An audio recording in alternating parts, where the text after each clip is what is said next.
2020년 9월 29일 큐티 말씀입니다. 에스겔 16장 35절로 43절입니다. 그러므로 너 음녀야 여호와의 말씀을 들을지어다. 주 여호와께서 이같이 말씀하셨느니라.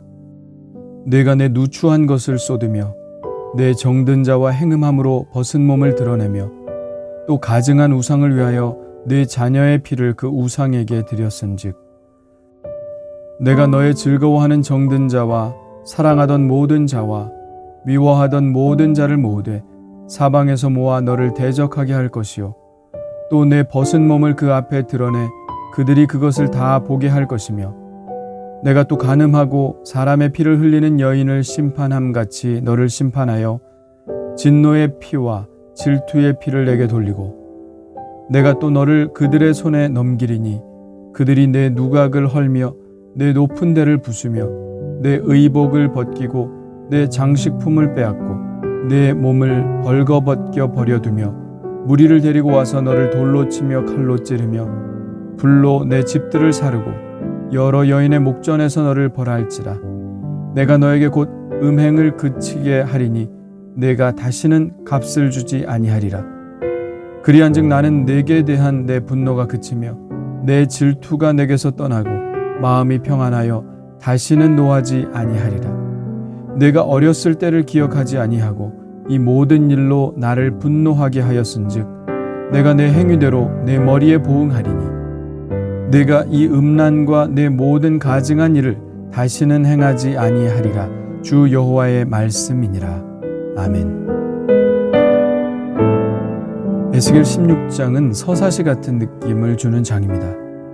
첫째 단락에서는 버림받아서 죽게 된 아기를 하나님께서 정성스럽게 보살펴 주셔서 아기가 하나님의 손에서 잘 자라 아름다운 여인이 되어 하나님께서 그녀와 혼인하였다는 이야기를 합니다. 둘째 단락에서는 예루살렘이 사방에 있는 산당에서 우상 숭배를 함으로 하나님을 배신한 것을 말하고 있고요.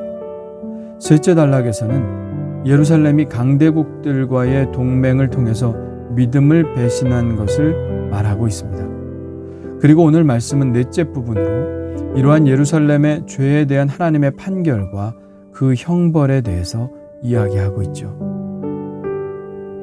피고 예루살렘의 이름은 음녀입니다. 35절입니다. 그러므로 너 음녀야 여호와의 말씀을 들을지어다. 피고 음녀의 죄명은 무엇일까요? 36절에 나와 있죠. 주 여호와께서 이같이 말씀하셨느니라. 내가 내 누추한 것을 쏟으며 내 정든 자와 행음함으로 벗은 몸을 드러내며 또 가증한 우상을 위하여 내 자녀의 피를 그 우상에게 드렸은즉 이것이 하나님께서 음녀 예루살렘에게 내리신 죄명입니다. 하나님을 떠나 우상을 숭배하고 강대국을 의지한 것이 바로 예루살렘의 죄명인 것이죠. 그렇다면 그 죄에 대한 대가, 즉 하나님의 형벌은 어떻게 내려졌을까요? 그녀가 의지했던 강대국으로 하여금 그녀를 치게 하셔서 그녀의 수치를 드러내는 것이었습니다. 이것은 남편을 두고 간음을 행한 여인에게 내려진 형벌과 꼭 같습니다.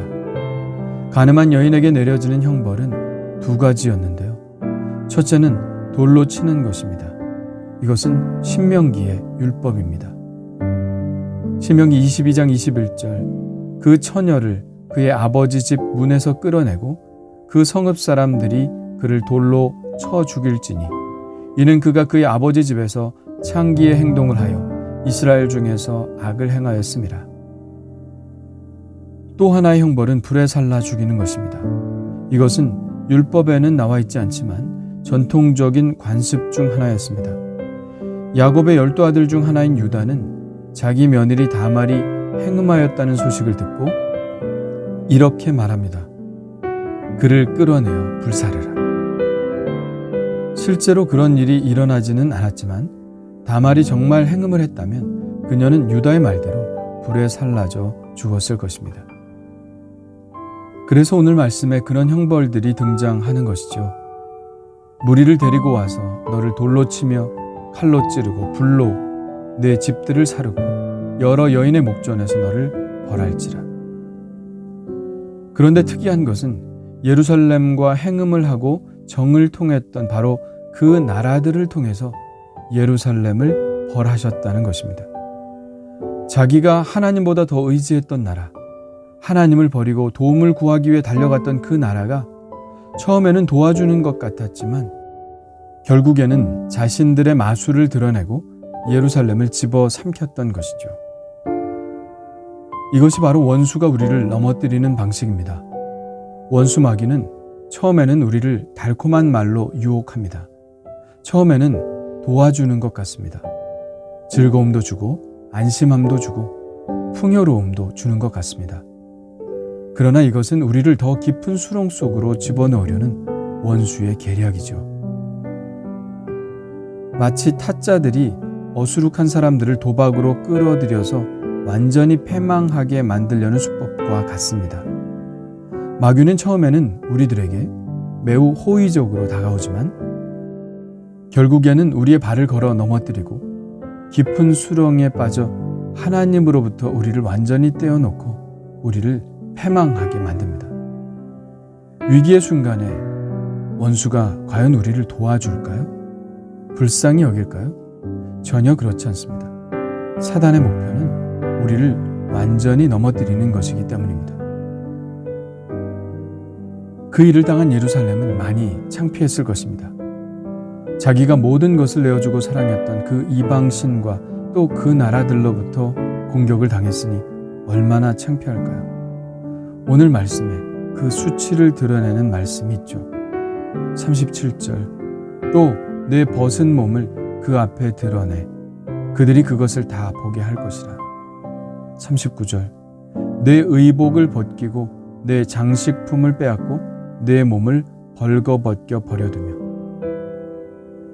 우리가 범한 죄가 드러날 때 우리는 큰 수치를 느낍니다. 죄를 지을 때는 모릅니다. 그러나 죄가 드러날 때 사람들에게 그것만큼 수치스러운 일은 없죠. 죄는 숨어 있을 때는 모르지만 그것이 드러나게 될 때에는 사람에게 회복할 수 없는 수치스러움을 줍니다. 예루살렘은 원래 그런 존재였죠. 수치를 가리지 못한 존재였습니다. 그런데 하나님께서 일찍이 그를 보시고 그의 수치를 가려주셨습니다. 7절과 8절 말씀입니다. 내가 크게 자라고 심히 아름다우며 유방이 뚜렷하고 내 머리털이 자랐으나 내가 여전히 벌거벗은 알몸이더라. 내가 내 곁으로 지나며 보니 내 때가 사랑할 만한 때라. 내 옷으로 너를 덮어 벌거벗은 것을 가리고. 예루살렘은 그런 존재였습니다. 수치를 스스로 가리지 못하던 존재였죠. 그러나 그때 하나님께서 그의 수치를 가려주셨습니다. 자비로운 사랑으로 그를 덮어주셨죠. 그러나 그녀가 다시 하나님을 떠났을 때 그 수치가 그대로 드러나게 되었습니다. 우리는 어떤 사람들입니까? 우리는 죄 많은 인간이었습니다. 하나님 없이 있을 때 우리는 우리의 수치를 가릴 수 없었던 사람입니다. 그러나 스스로 어쩔 수 없는 그 죄와 수치를 예수 그리스도께서 은혜로 덮어주셨습니다. 우리의 수치를 그 무한하신 사랑으로 가려주셨습니다. 그러기 위해서 예수님께서 십자가 위에서 알몸으로 수치를 당하셨죠. 주님이 수치를 당하심으로 우리의 모든 죄와 수치가 가려졌습니다. 그렇습니다. 우리는 죄 많은 사람들이지만 그리스도 안에 있을 때 새로운 피조물이 됩니다. 거룩한 존재가 됩니다. 예수님의 광명으로 가려진 존재가 됩니다. 그러나 우리가 예수님을 떠날 때도 계속 우리는 그렇게 거룩한 존재로 남아있을까요? 그렇지 않습니다. 우리가 예수님을 떠나는 순간, 예수님의 광명의 빛이 우리에게서 멀어지는 순간 우리의 수치는 금방 다시 드러나게 될 것입니다. 우리는 예수님 없이는 살 수 없는 존재입니다. 우리는 예수님이 그 사랑으로 가려주실 때에만 거룩한 존재가 됩니다. 우리는 그러므로 예수님을 떠날 수 없습니다. 우리의 죄와 수치가 그대로 드러나게 되지 않기를 원한다면 우리는 절대로 예수님을 떠날 수 없습니다.